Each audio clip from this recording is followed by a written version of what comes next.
The best quality teacher पे होना चाहिए। हमारे देश में हमने एक नया इनिशिएटिव लिया है। We have started Indian Institute of teachers education, एक यूनिवर्सिटी शुरू की है, और 10th के बाद 12th के बाद जिसका एप्टीट्यूड टीचर बनने का है उसको वहीं पर हम कहते हैं आओ, वहीं 5 साल का पूरा कोर्स करके और टीचर के नाते बनो। IIM में पढ़ने के बाद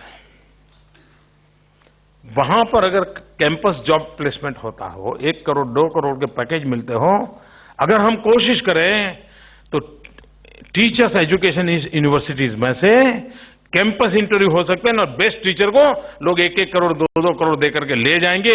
ये स्थिति पैदा की जा सकती है। अगर डेमोग्राफिक डिवीजन है, दुनिया को इतने टीचर्स की आवश्यकता है, हम टीचर एक्सपोर्ट कर सकते हैं। आज पूरे विश्व को मिलियन टीचर्स की आवश्यकता है। और एक व्यापारी जाता है ना और उद्योग लगाता है तो अपने रुपये को डॉलर में कन्वर्ट करके आनंद करता है, लेकिन एक टीचर जाता है ना तो पूरी पीढ़ी को अपनी बना देता है। मैं मानता हूं ग्लोबलाइजेशन के युग में हमारी मजबूत नींव रखने का सबसे बड़ा माध्यम है तो हमारा टीचर बन सकता है, जो दुनिया के साथ हमें जोड़ सकता है। लेकिन हम ये डेमोग्राफिक डिवीजन का बेनिफिट उसके साथ हम कैसे जोड़ें? और we can have the best. अगर हम सीईओ बनाने के लिए इतनी बढ़िया बढ़िया इंस्टीट्यूट खड़ी करते हैं, टीचर बनाने के लिए क्यों नहीं करते? हमारी प्रायोरिटी पर हम फोकस करें। उद्योगों को सीईओ कहीं से भी दुनिया में मिल जाएगा, टीचर अच्छा मिले इसके लिए हमने कोशिश होनी चाहिए। यानी पैराडाइम शिफ्ट की जो बात करते हैं ना, ये बदलाव की आवश्यकता होती है, तब जाता है। हम चाहे या न चाहे, टेक्नोलॉजी हमारे जीवन का हिस्सा बन चुका है। पिछली शताब्दी ज्यादातर उसका इंपैक्ट रहा आईटी का। आने वाले युग में बीटी एंड ईटी डोमिनेट करने वाला है। आईटी का युग रहने वाला है। IT will be a catalytic agent, हर चीज में वो एक काम करेगा। लेकिन BT biotechnology and ET environment technology, सब चीजें एनवायरमेंट टेक्नोलॉजी से जुड़ने वाली है। पचौरी जी हमारे बैठे हैं, हर चीज उसके साथ जुड़ने वाली है। और इसलिए टेक्नोलॉजी अपग्रेडेशन, इस पर हम लोग कितना आग्रह से, और जो हमारी रुचि प्रकृति प्रवृत्ति के अनुकूल हो, उस टेक्नोलॉजी को हमें इवॉल्व करना होगा। वो अगर हम करते हैं तो हम बहुत बड़ी मात्रा में काम कर सकते हैं। दूसरी विषय है, मेरा मूलतः एक सिद्धांत ये है कि अगर हमारे इकोनॉमी को हमने आगे बढ़ाना है तो एक पिलर पे हमारी दुनिया नहीं चल सकती है। We must have 3 pillars. एक मैन्युफैक्चरिंग सेक्टर, दूसरा एग्रीकल्चर सेक्टर, एंड तीसरा सर्विस सेक्टर। 1/3 ये तीनों को अगर हम बेस बना करके हम इकोनॉमी को आगे बढ़ाएं तो कभी एक आध में रुकावट आ जाए तो भी हमारी इकोनॉमी को बहुत बड़ी, जो एकदम से कभी कभी गिरावट आ जाती है, ऐसी गिरावट नहीं आएगी। और तीनों के प्रयासों से हम बहुत आगे बढ़ सकते। मैन्युफैक्चरिंग सेक्टर के अंदर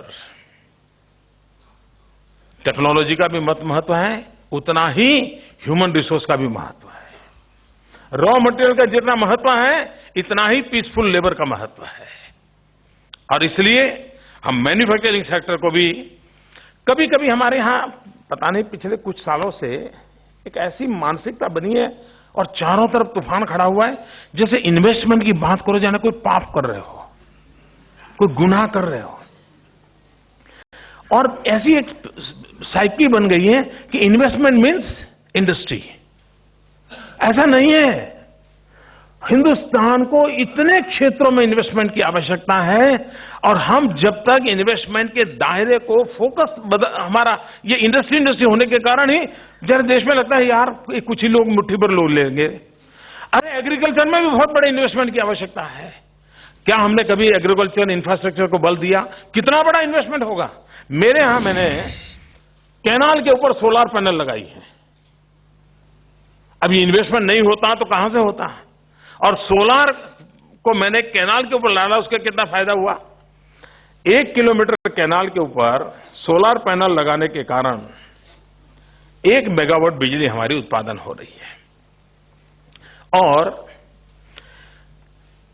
हर वर्ष 1 करोड़ लीटर पानी इवेपोरेट होने से बच रहा है, क्योंकि उस पर ढक्कन आ गया कैनाल के ऊपर। दूसरा, जमीन बच गई तो मेरी जमीन की कॉस्ट कम हो गई। तीसरा, वो नजदीक में ही गांव के पास से कैनाल गुजरती है तो ट्रांसमिशन लॉस कम हो गया। पांचवा, मैंने जब ये प्रोजेक्ट किया शुरू तब मेरे ध्यान में नहीं था, सोलर एनर्जी में अगर जमीन तपी हुई रहती है तो जनरेशन परसेंटेज कम होता है, लेकिन अगर नीचे ठंडा है तो ऊपर और हीट आती है तो 16% ज्यादा पावर जनरेशन होता है। कैनाल पर 16% व्यापारी समझता है पूरी तरह कि यानी बैंक ब्याज से ही ज्यादा हो गई कमाई। कहने का तात्पर्य यह है कि हम इन्वेस्टमेंट, आज जापान मेरे यहां सामने से आया कि भैया हम कैनाल टॉप के प्रोजेक्ट में आना चाहते हैं, तो इन्वेस्टमेंट ये इंडस्ट्री नहीं है, ये इन्वेस्टमेंट एग्रीकल्चर सेक्टर को बल देने वाला इन्वेस्टमेंट है, पानी बचने वाला इन्वेस्टमेंट है, बिजली पहुंचाने वाला इन्वेस्टमेंट है। और इसलिए हम उस पर कितना बल दें, ये आवश्यकता है। एक क्षेत्र ऐसा है जिसमें हम दुनिया में अपनी जगह बनाने के लिए किसी भी हालत में हमने कोशिश करनी चाहिए, और वो है रिसर्च। हम रिसर्च में बहुत पीछे हैं, और कभी रिसर्च के अंदर अगर हम रिसर्च एंड इनोवेशन में इन्वेस्टमेंट करते हैं तो बहुत बड़ी आलोचना होती है कि इस देश तो गरीब है और इसमें पैसे डाल रहे हो। अगर हमें आगे बढ़ना है, दुनिया की बराबरी करनी है, तो हमने हमारे यूथ को रिसर्च के लिए अवसर देना पड़ेगा, इनोवेशन के लिए अवसर देना पड़ेगा, और उसका फिर आगे की जो व्यवस्था है उसको हम करें। आज हम इंटेलेक्चुअल प्रॉपर्टी राइट पर भी इतने कॉन्शियस नहीं है, हमने लोगों में वो स्थिति लानी पड़ेगी। पेटेंट, कम से कम अगर कोई पेटेंट आज लाता है तो हम लोग हैं। दुनिया बदलती हुई दुनिया में हमें खड़े रहना है। इन चीजों में हम कैसे आगे बढ़ें, इस पर हम कैसे बल दें, उसकी ओर अगर हम ध्यान देते हैं तो हम जरूर हम इसको आगे बढ़ा सकते हैं। और मैंने पहले ही कहा, एफडीआई के विषय में बहुत क्षेत्र, इवन ह्यूमन रिसोर्स डेवलपमेंट, कितने बड़े एफडीआई की संभावनाएं पड़ी है। सारी दुनिया को लगता है यार हिंदुस्तान एक बहुत बड़ा अवसर है, वो भी इस अवसर को टैप करना चाहता है। जितने हर्डल्स है उसको दूर करना ये सरकार की जिम्मेवारी है। एक एनवायरनमेंट क्रिएट करना ये सरकार की जिम्मेवारी है। अगर वो हम करते हैं तो हम अवश्य रूप से हम स्थितियों में बदला। दूसरा एक विषय है, हिंदुस्तान इतना बड़ा देश है,